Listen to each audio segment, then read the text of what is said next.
قل اغیر اللہ ابغی ربا وہو رب کل شیء، اے میرے معبود آپ فرما دیجئے کہ جو آپ سے آ کر کہتے ہیں کہ آپ غیر اللہ کی طرف آ جائیے، قل اغیر اللہ ابغی، کہ کیا تم مجھے غیر اللہ کی طرف دعوت دو گے کہ کسی اور رب کی طرف میں آ جاؤں؟ وَهُوَ رَبُّ كُلِّ شَيْءٍ، وہ رب ہے جو ہر شے کا پالنے والا ہے۔ مفسرین کرام فرماتے ہیں کہ اللہ کریم نے اپنے تعارف اور سرکار دو عالم نور مجسم شفیع معظم نبی محترم صلی اللہ علیہ وآلہ وسلم کی صفات کا ذکر ایک ساتھ فرمایا۔ اب انہوں نے دعوت پیش کی تھی آقا کریم علیہ السلام کو، اور جواب رب کے کلام کی آیت کی صورت میں دیا گیا۔ ایک یہ بھی پتہ چلتا ہے کہ رب کے محبوب پر اعتراض ہو تو جواب خالق کائنات عطا فرماتا ہے۔ قل اغیر اللہ ابغی ربا وہو رب کل شیء، کہ تم مجھے غیر اللہ کی طرف بلاتے ہو، وہو رب کل شیء۔ حضرت صاحب روح المعانی علامہ سید محمود آلوسی رحمۃ اللہ علیہ اپنی تفسیر روح المعانی میں لکھتے ہیں کہ آقا کریم علیہ السلام کے علم کی ایک جھلک پیش کی گئی کہ لوگوں تم مجھے غیر اللہ کی طرف بلاتے ہو، ربا وہو رب کل شیء، حالانکہ خالق کائنات رب دو جہاں کے بارے میں جو حقیقی علم ہے، جو معرفت الہی ہے، جو رب کے پہچان ہے، وہ اس کائنات میں صرف ایک شخصیت کو ہے، ایک ذات کو ہے، اور وہ ذات محمد عربی صلی اللہ علیہ وآلہ وسلم کی ذات مقدس ہے۔ فرمایا وَهُوَ رَبُّ كُلِّ شَيْءٍ، میں تمہیں بتاتا ہوں کہ رب وہ ہے جو ہر شے کا رب ہے، تم مجھے کیسے غیر اللہ کی طرف بلا سکتے ہو؟ وَلَا تَقْسِمُ كُلُّ نَفْسٍ إِلَّا عَلَيْهَا وَلَا تَذِرُ وَازِرَةٌ وِزْرَ أُخْرَى، وہ کہتا کہ ہم آپ کے کام آ جائیں گے۔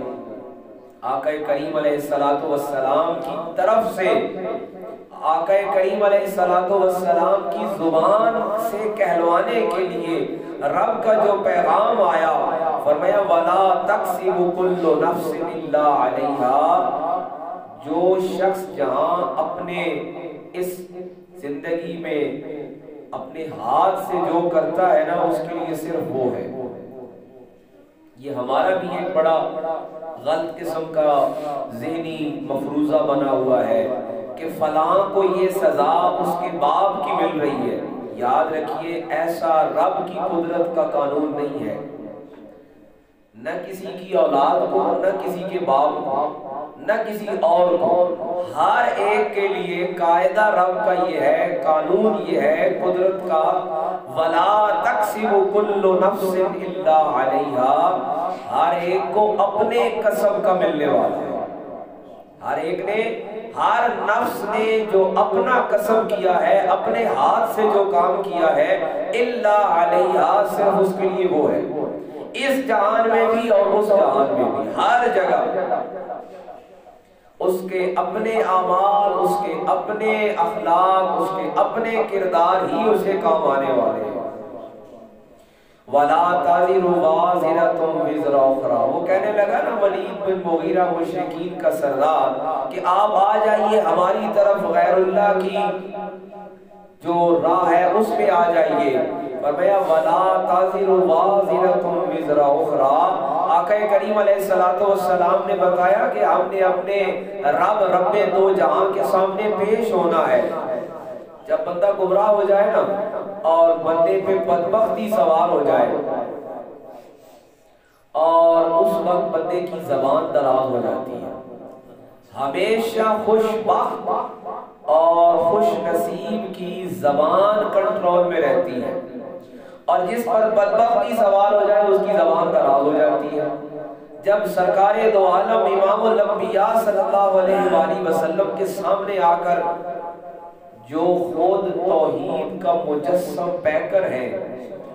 جو سب سے بڑے بت توڑنے والے بت شکن ہیں، جو سب کو رب العلا سے ملانے والے ہیں، جو اس کائنات میں رب العالمین کی برہان اور دلیل ہے، ان کو آ کر کہے کہ آپ غیر اللہ کی طرف آ جائیں، تو اس سے سوال کیا گیا کہ ہم نے تو اپنے رب کے پاس پیش ہونا ہے، تم یہ بات اتنی دلیری سے کیسے کہہ رہے ہو؟ اب زبان درازی ہے، بدبختی ہے، اس کے سوا اور کچھ نہیں ہے۔ وہ کہنے لگا ہم دیکھ لیں گے وہاں پر۔ معاذ اللہ استغفر اللہ، اب یہ جملہ ہمارے معاشرے میں بھی ہے، ہم دیکھ لیں گے کہ جو ہوگا وہ دیکھی جائے گی۔ تو اس نے بھی ایسے ہی آقا کریم علیہ السلام کی بارگاہ میں کہا آپ ہمارے ساتھ آ جائیں، ہمارے جو خاندان کا طریقہ ہے، ہمارے جو علاقے کا طریقہ ہے، آ جائیں بت پرستی کی طرف اور غیر اللہ کی طرف، وہاں آگے جو ہوگا وہ دیکھا جائے گا۔ رب کریم نے اپنے محبوب کی زبان سے یہ کلمات کہلوائے اور لوح محفوظ سے عرش کے اس پار سے اپنے کلام کے یہ الفاظ اتارے کہ وَلَا تَزِرُ وَازِرَةٌ وِزْرَ أُخْرَى، وہاں کسی نے کسی کا بوجھ نہیں اٹھانا، ہر ایک نے اپنا ہی بوجھ اٹھانا ہے، کوئی کسی کے کام نہیں آنے والا۔ ثُمَّ إِلَىٰ رَبِّكُمْ مَرْجِعُكُمْ، اور تم سب نے اپنے رب کی طرف ہی جانا ہے، جو پیدا کرنے والا ہے سب نے اسی کی طرف جانا ہے۔ فَيُنَبِّئُكُمْ، اب یہ آقا کریم علیہ السلام کے علم، آپ کے مرتبے اور آپ کے منصب کا ایک دوسرا اظہار اسی آیت مبارکہ میں ہو رہا ہے۔ پہلے فرمایا کہ ربم وہو رب کل شیء، تمہاری یہ جرت ہی کیسے ہے کہ تم خالق کائنات کے محبوب امام الانبیاء صلی اللہ علیہ وآلہ وسلم کے پاس آ کر انہیں غیر اللہ کی دعوت دو؟ ارے یہ تو وہ ہے جو اس کائنات میں رب شناس ہیں، اس کائنات میں رب کا پتہ کسی کو نہیں ہے، صرف وہی ایک ہے جن کی زبان یہ کہہ سکتی ہے کہ وَهُوَ رَبُّ كُلِّ شَيْءٍ۔ اب دیکھیں نا، یہ علم کی وہ انتہا ہے۔ ہم نے کائنات کی بہت تھوڑی چیزیں دیکھی ہیں، اپنی 60-70 سالہ زندگی میں ایک شخص اس کائنات کی کتنی اشیاء دیکھ سکتا ہے؟ یہ کل شے نہیں کوئی کہہ سکتا کہ میں نے رب کی ساری اشیاء کو دیکھ لیا ہے۔ ہاں، اس کائنات میں صرف ایک ہی ذات مقدس ہے جن کا علم اس سطح پر ہے، جن کا مرتبہ یہ ہے، جن کا منصب یہ ہے کہ وہ کہہ سکتے ہیں کہ وَهُوَ رَبُّ كُلِّ شَيْءٍ، میں جانتا ہوں کہ رب وہ ہے جو ہر شے کا پیدا کرنے والا ہے۔ اس لیے کہ رب العالمین نے انہیں اس کائنات کی، چاہے وہ زمینی ہے چاہے وہ آسمانی ہے اور عرش کے اس پار کی ہے، رب العالمین نے اپنے محبوب کو کائنات کی ہر شے کا تعارف کرا رکھا ہے۔ فرمایا نا کہ وَعَلَّمَكَ مَا لَمْ تَكُنْ تَعْلَمْ، اے میرے محبوب جو علم آپ کے پاس نہیں تھا۔ تو ظاہر ہے آقا کریم علیہ السلام کا علم ذاتی نہیں ہے بلکہ رب نے عطا کر دیا ہے۔ اب جو علم عطا کر دیا گیا ہے، اس علم کا اظہار کیا ہے، اس علم کا تعارف کیا ہے کہ اس پوری کائنات میں صرف آقا کریم علیہ السلام کی ذات مقدس وہ واحد ہستی ہے جو یہ کہہ سکتی ہے کہ وَهُوَ رَبُّ كُلِّ شَيْءٍ، کہ میں اس رب کو مانتا ہوں، جانتا ہوں جو تمام اشیاء کا پیدا کرنے والا ہے۔ ظاہر ہے کائنات کا کوئی دوسرا فرد کل شے کا دعویٰ نہیں کر سکتا۔ کسی کے پاس علم اپنی 60-70 یا 100 سالہ زندگی میں اتنا ہی ہو سکتا ہے کہ جو اس نے اشیاء دیکھی ہے، لیکن واحد وہ ہستی جس نے رب کی ساری اشیاء کو دیکھا، ان کا تعلق زمین سے ہے یا آسمان سے ہے یا عرش کی اس پار سے ہے، وہ صرف آقا کریم علیہ السلام کی ذات ہے۔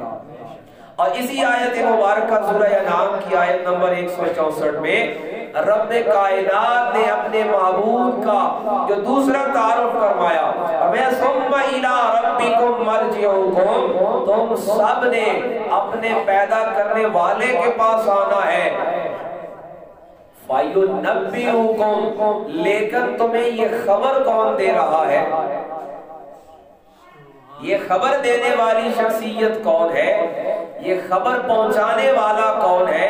فَيُنَبِّئُكُمْ، اب آقا کریم علیہ السلام کی ذات مقدس ہے جس نے ہمیں رب کا پتہ دیا ہے، اور آقا کریم علیہ السلام کی ذات مقدس ہے جس نے ہمیں اپنے رب کا، رب العالمین کا، پیدا کرنے والے کا پیغام پہنچایا، اور میں فَيُنَبِّئُكُمْ، اور تمہاری طرف ہمارا پیغام پہنچانے والا ہے، بِمَا كُنْتُمْ فِيهِ تَخْتَلِفُونَ، اب یہ اسی دن فیصلہ ہوگا جو تم نے اختلاف بنا رکھے ہیں، جو تم نے اپنے عقل سے مفروضے گھڑ رکھے ہیں، کوئی بت پرستی کی طرف ہے، کوئی ستاروں کی پوجا میں ہے، کوئی غیروں کی پوجا میں ہے، کوئی کس کے سامنے سر جھکا رہا ہے، غیر اللہ کو جو تم سامنے جھک رہے ہو، اس کا فیصلہ پھر اسی دن ہونے والا ہے۔ تو حاضرین مکرم، سورہ انعام کی آیت نمبر 164 ہمارے سامنے رب کائنات کی ایک طرف توحید کا پیغام لیے ہوئے ہے کہ اس کائنات میں بسنے والا وہ انسان جو اپنی ہدایت کی راہ گم کر چکا ہے، اپنی بہتری کا راستہ بھول چکا ہے، اب اس نے اگر بہتری کا راستہ تلاش کرنا ہے تو وہ بہتری کا راستہ، ہدایت کا راستہ اس دنیا میں بھی اور اس کے بعد کی زندگی میں بھی کامیابی کا راستہ، تو وہ صرف ایک ہی راستہ ہے، وہ ایک ہی منزل ہے، وہ ایک ہی جادہ ہے، وہ ایک ہی طریقہ ہے، اور وہ ہے سرکار دو عالم نور مجسم محمد عربی صلی اللہ علیہ وآلہ وسلم کا در ہے، جہاں سے رب العالمین کا تعارف ملنے والا ہے۔ حضرت سیدنا صدیق اکبر رضی اللہ تعالیٰ عنہ کی مثال پھر وہ سامنے آتی ہے کہ جب اہل مکہ نے کہا کہ ہم بھی کعبہ کا طواف کرتے ہیں، ہم بھی کعبہ کے سامنے جھکتے ہیں، تو اے ابی قحافہ کے بیٹے ابو بکر، کیا فرق ہے، آپ کیوں اس طرف جا رہے ہیں؟ تو جناب سیدنا صدیق اکبر جو قافلہ صحابہ کے سالار ہیں، قافلہ عشق کے سالار ہیں، امیر المومنین ہیں، جناب سیدنا صدیق اکبر نے جو جواب دیا وہ اہل ایمان کے دلوں کی آواز ہے، فرمایا کہ میں رب کعبہ کو سجدہ محمد عربی صلی اللہ علیہ وآلہ وسلم کے بتانے کی وجہ سے کر رہا ہوں، میرا رب وہ ہے جو محمد عربی کا رب ہے، لہٰذا کسی اور سے پوچھ کر نہیں، کسی اور کا بتایا ہوا نہیں، بلکہ رب العالمین کا راستہ وہ ہے جو سرکار دو عالم امام الانبیاء خاتم الانبیاء جناب محمد مصطفیٰ صلی اللہ علیہ وآلہ وسلم کا بتایا ہوا ہے۔ تو حاضرین مکرم، ایک طرف تو جب رب کا راستہ ہم نے ایمان لانے کی صورت میں آقا کریم علیہ السلام سے لیا ہے، تو اب دوسرا سوال یہ ہے کہ ہم ایمان جو انتہائی اہم ہے اس کے لیے ہم نے آقا کریم علیہ السلام کا بتایا ہوا راستہ انتخاب کیا، اب زندگی گزارنے کے لیے ہم دنیا کے اور فلاسفوں سے اور دنیا کے اور استادوں کے راہ پر چل پڑے۔ آئیے اپنی زندگی کے ہر شب و روز کو زندگی کی ہر صبح اور شام کو آقا کریم علیہ السلام امام الانبیاء سرکار دو عالم صلی اللہ علیہ وآلہ وسلم کے بتائے ہوئے طریقے آپ کی سیرت اور آپ کے اسوہ کے مطابق ڈھالنے کی کوشش کریں، کیونکہ جب انسان ایمان لے آتا ہے اس کے بعد اب پہچان ہی ہونی چاہیے کہ زندگی کا ہر کام اس میں مشعل راہ، اس میں نمونہ آقا کریم علیہ السلام کی زندگی مبارک ہونی چاہیے۔ رب العالمین ہماری حال پر